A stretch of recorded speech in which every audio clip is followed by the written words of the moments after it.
Hey guys, Derek here with Papaville O-Gauge Trains. Going to be completely different from my usual videos this time. We're going to go through some really cool old vintage train pictures that were given to me by somebody. So come on along. I think you're going to enjoy this one.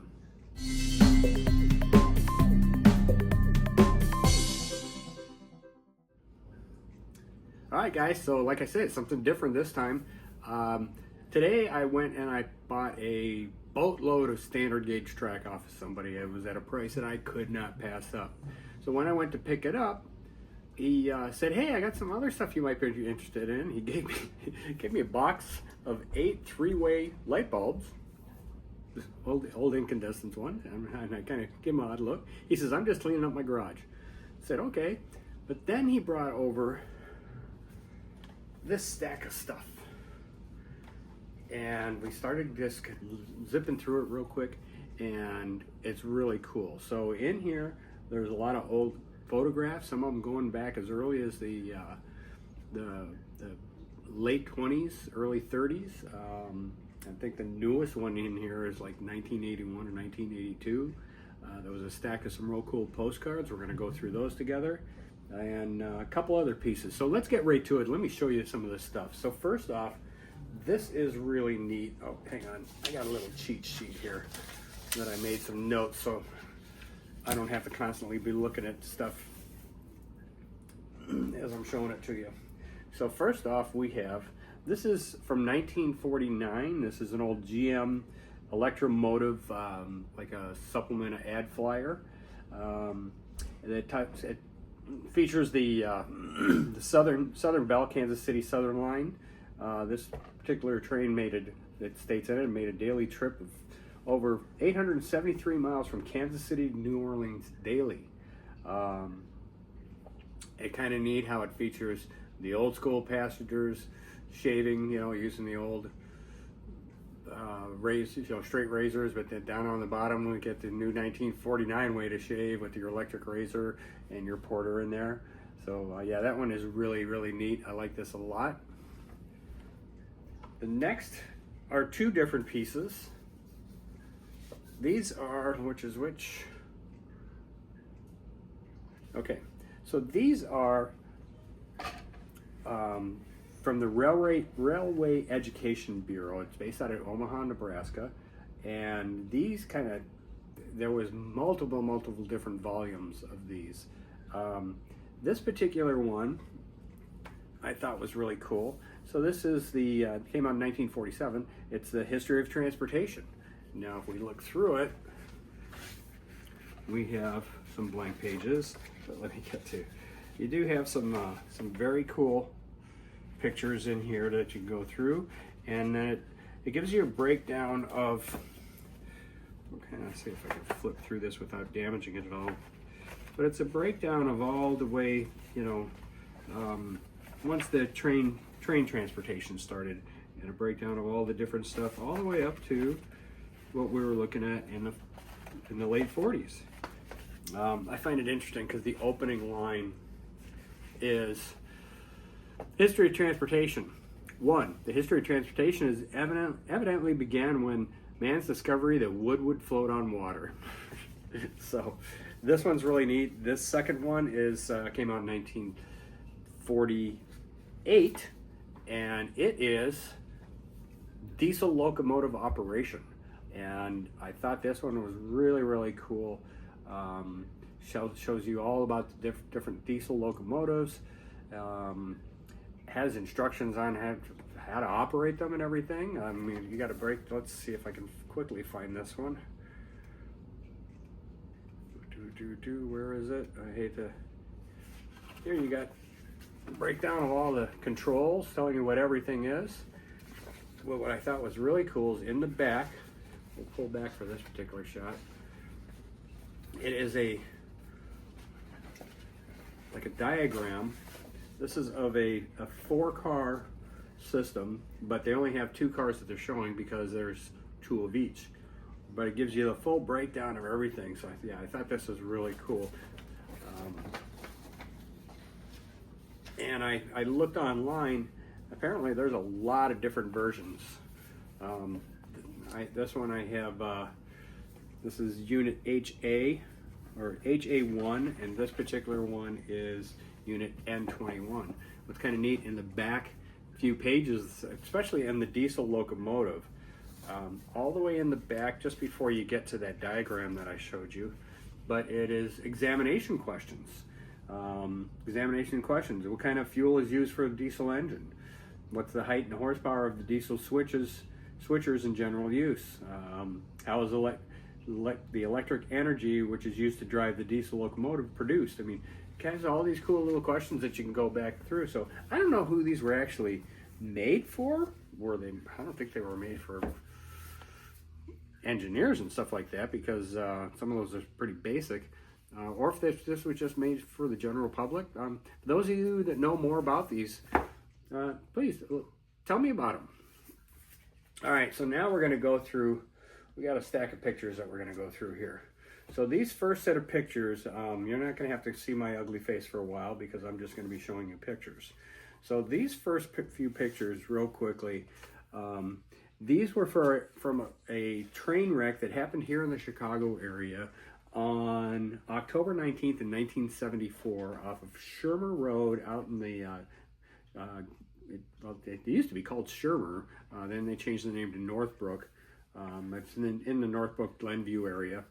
And I found an article online.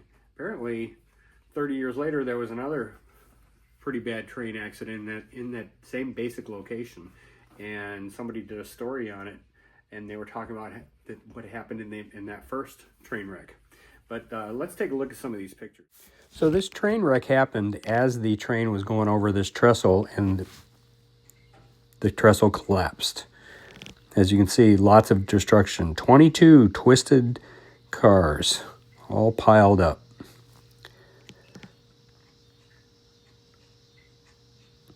The crowd was around, boxes falling out, more damage.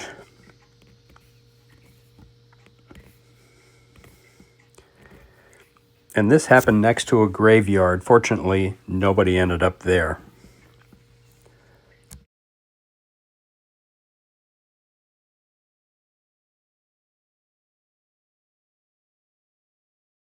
All right, so let's get to some trains. So here we have a Boston and Albany 1205. This is a 282 configuration. This picture was taken in Boston in 1931. This picture of a Minneapolis Northfield and Southern number 400 was taken in Minneapolis in May of 1931. So this next one, the picture says it's a Milwaukee 1113. It's an 060 configuration. This picture was taken the same day as the last one, but if you look very closely, the numbering on the locomotive says you can't quite tell what the first part is, but then it ends in St. Paul. Next up, this picture was taken in Washington, D.C. in May of 1928. It's a locomotive number 327 with a 462 configuration. This next picture was taken in July of 1938 in Minot, North Dakota. I don't know the road name, but the locomotive number is 1021. So here's another one that I can't make out the road name, but it is a 3021, and it's got a heavy head of steam going. All right, next up, one of my favorites, Chicago and Northwestern. This is a 3027, and she's a beauty. This one's from the CB&Q line, number 7001. It's a 482 configuration, and this picture was taken in Billings, Montana. So here we have a Canadian National. This picture was taken up in Toronto, Canada, and the locomotive number is 6137. So here's a few pictures of a Chicago Northwestern passenger train, which was part of the commuter line, coming out of Chicago to the suburbs.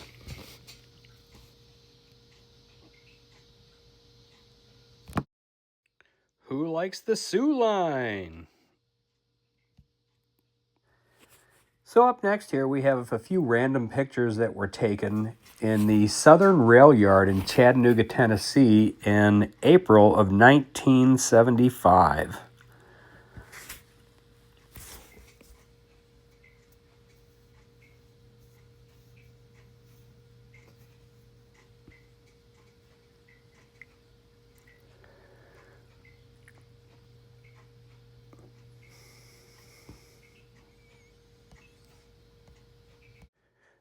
So this is engine number 505. It's a 10-wheeler, a 460 configuration. And on the back of the picture, they wrote that it was a Minneapolis-Omaha or possibly Kansas City, and they believe it was a CGW train, number 6 or number 8. They weren't sure. All right, next up, these are the postcards that were part of this package. You might want to turn your volume down and just look at all the great pictures. This one is from Kuranda in Australia.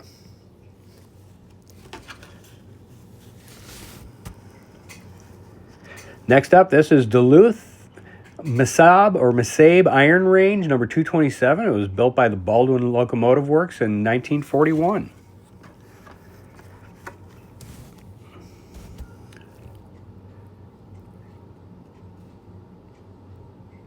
So this is a special Metropolitan Boston Transit Authority car, number 3252.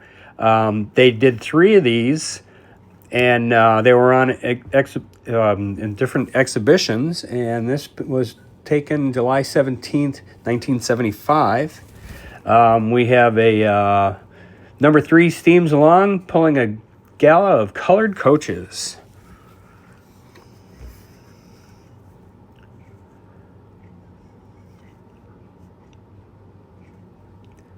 This is the Union Pacific 737. It had been restored to simulate one of the cars from the spike ceremony for the Continental Railroad.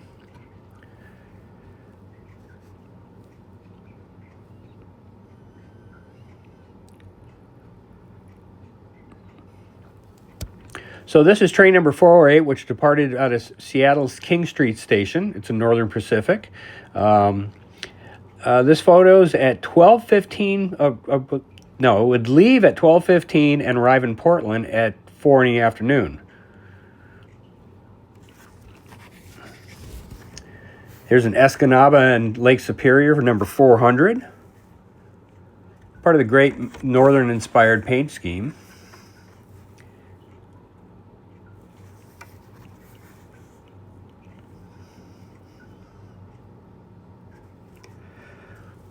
So this one's listed as an Erie Mining 4211. It's taconite trains, 2 or 3 per day, are hauled between Hoyt Lakes, Minnesota to Taconite Harbor and reloaded on the Lake Superior ore freighters.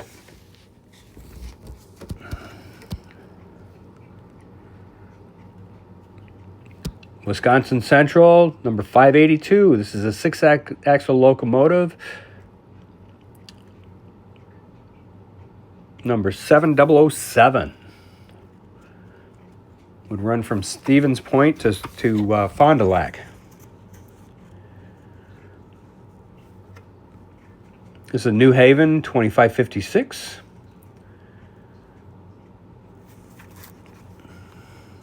Had 2,500 horsepower. That was a nice, powerful switcher.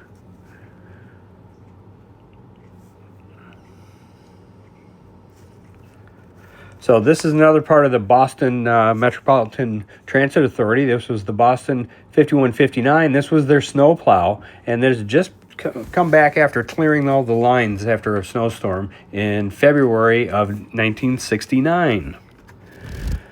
This is a Canadian National, a match set of 3 electric commuter cars at Mount Royal, July 22nd, 1970.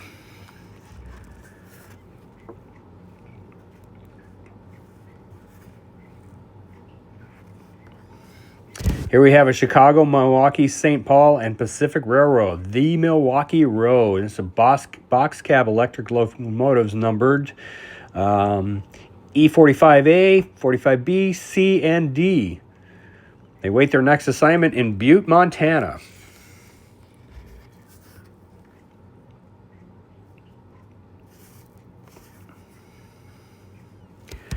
Niagara St. Catharines and Toronto Railway. Number 82, built in the company shops of St. Catharines in 1925. This was one of North America's last true interurban lines.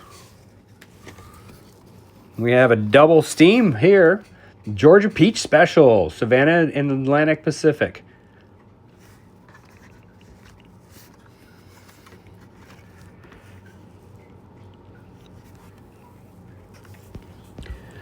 International Great Northern 367A wears a new Big Sky blue colors at Seattle, Washington, September 1967. Northern Pacific 6703A leads the power for the train number 408. Here we got a Northern Pacific.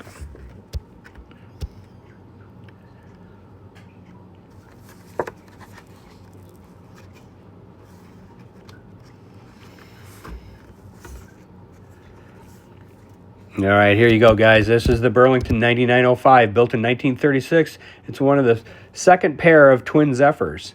The CB&Q 9905 was named Zephyrus.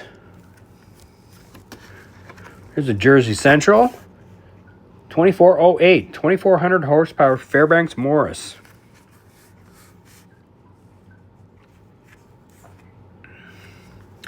Here we go, Chicago Northwestern 421 and 419 in November of 81. These presidential F7As are ready to head to the Union Pacific's Director's Special coming from Wyoming for the coal fields. So this one, I'd have no idea how old this postcard is, but it is very old. When you turn it over, the only thing that it says on the back is correspondence and address, and then up on the top it says postcard and place your stamp here. So I have no idea how old it is, but it's very cool. So this is super cool. This is a picture of a locomotive that was built by the Ingersoll Rand Company and General Electric for the Chicago Northwestern. On the back, it has all the details and information about this locomotive. Built in August of 1930. So I hope you enjoyed those pictures, everybody. If you have any comments about maybe if I was reading, all the information that I have is stuff that was, let's see if I can find one here. A lot of these had printing on the back of them. Yeah, of course I can't find anything when I'm looking for it, but you know, a lot of them they wrote on the back of what it was. But it's a neat selection. So I hope you enjoyed going through those with me. And I guess we'll check you next time, guys. So thanks for watching. And if you haven't already, definitely you need to subscribe to my channel. I would appreciate it. Thank you, guys. Take care now. Choo-choo!